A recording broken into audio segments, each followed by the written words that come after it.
one time I was in a street fight up in northern Arkansas where the crowds, I think, are convinced that wrestling is still a legitimate sport. Well, I was brawling with the hometown hero. Guy's like 400 pounds.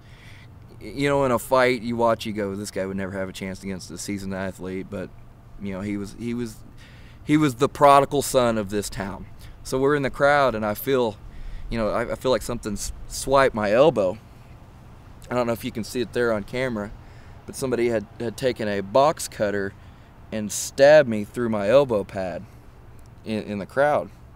Well, I didn't notice it till somebody got to the back and we ended up watching the tape. I noticed when I pulled my elbow sleeve down and blood just, you know, poured out of there. Another instance, some of the older fans, that grew up watching the sport, they are great about getting involved. I had a spot where I had brass knuckles and they flew out of the ring.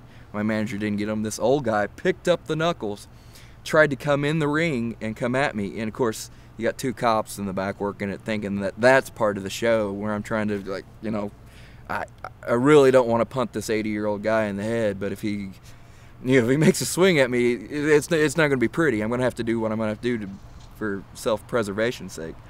But it's one of those things, if you can get them to believe, and that's a lost art. That really is, getting them to believe, for them to come to the show, and for them to go, man, you know, wrestling's, you know, they all talk about it, they're all buddies, there's a script, whatever, for them to go, yeah, all that, but that match with Mr. Saturday Night, I heard it. That was real, man. They really didn't like each other. That was real. If you can get them to do that, you know, that's about as close as I think you're going to be able to get Pandora back in the box.